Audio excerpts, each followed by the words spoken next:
The Philadelphia Eagles aren't resting, and even though it's Sunday, we have some important points to discuss with you. I don't know how your heart is, but I confess that mine is beating faster every day. It's a mix of anticipation and anxiety to see the Eagles debut in the preseason against the Bengals. If you're also counting down the hours to see Jalen Hurts and Saquon Barkley soaring in 2025, hit that like button hard. And if you'd like, comment like this: Go Eagles! Let's go to the Super Bowl again. Now, pay attention to this. There's a lot of hype, but also a lot of under-the-radar storylines that fans need to pay attention to, starting on the defensive side of the ball. With Josh Sweat and Brandon Graham no longer on the roster, the Eagles are entering unfamiliar territory at edge rusher. This opens the door for Nolan Smith and J.X. Hunt to step into massive roles. And here's the deal. Nolan Smith made a dramatic leap from year 1 to year 2. He went from recording just 1 sack as a rookie to 6.5 in his second season. Even more impressively, he led all players in the NFL playoffs with 4 sacks. Smith brings relentless hustle, explosive energy,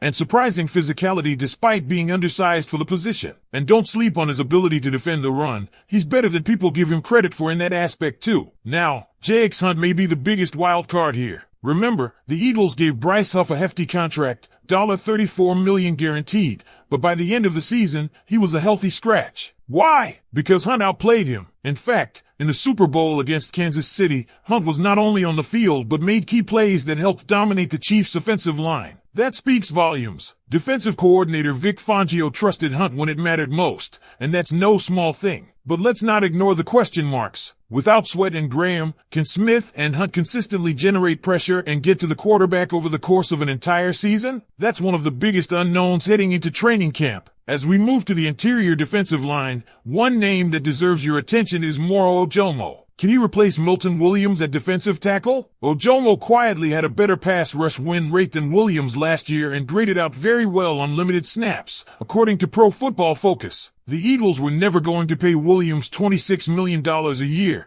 That deal with New England was an overpay. But this wasn't just about money. Philadelphia believes in Ojomo's potential. Still, replacing a reliable contributor like Williams isn't going to be a walk in the park. Then there's the linebacker room, which is full of uncertainty. Zach Bond is expected to start, but who lines up next to him? Nakobe Dean won't be ready for the start of the season. Jair Brown has been limited and didn't show much in the spring due to lingering shoulder issues. Can he get up to speed quickly? Or will rookie Jeremiah Trotter Jr. step in and take control? He's got the bloodline. He flashed last year on special teams, and he even made a nice tackle in the Super Bowl. He may be the early favorite, but nothing is set in stone. The questions don't stop there. At cornerback, Quinyon Mitchell has locked down one spot. But who's starting opposite him? Can Khalid Ringo rise to the occasion? He's got the tools, but development has been slow. Will it be veteran Adoree Jackson? Could Cooper DeJean, the ultra-versatile rookie, be shifted outside? Fangio has options, but not many answers yet. And what about the safety spot next to Reed Blankenship? There's a full-blown competition brewing. Rookie Drew Makuba brings versatility. C.J. Gardner-Johnson, style range with a more well-rounded game. Then there's Sidney Brown,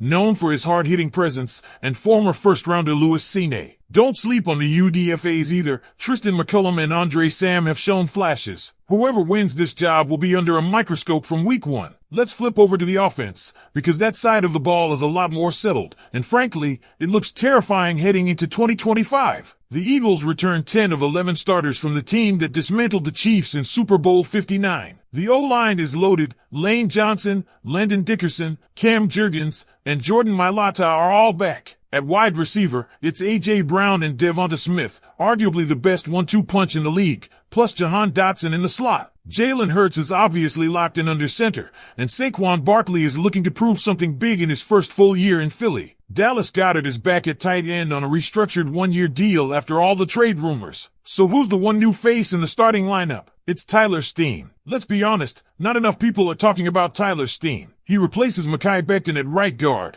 and while Becton's story was a fun one, the Eagles let him walk in free agency, even though they could have afforded to re-sign him. That should tell you something. The team believes in Steen. And let's not forget, when injuries hit last year in the NFC Championship game, Steen stepped in at left guard and played very well under pressure. That's not easy to do, especially on short notice against a strong defensive front. Steen is still a bit of a mystery. His PFF grades last year weren't great, just a 40.6 overall on 315 snaps, but it's worth noting he didn't give up a single sack or QB hit. That's significant. He also has elite traits. A former tackle at Vanderbilt and Alabama, he has size, 6 feet 6 inches, 321 pounds, strength, 31 bench reps at the combine, and athleticism, 9.94 RAS score. Jason Kelce even vouched for him, saying the flashes are real, he just needs more consistency. And that's where Jeff Stoutland comes in. The best O-line coach in football is the one guiding Steen's development. If anyone can eliminate the lapses in Steen's game and turn potential into production, it's Stoutland. Surrounded by elite linemen, Steen is in the best possible position to succeed. So the question now becomes,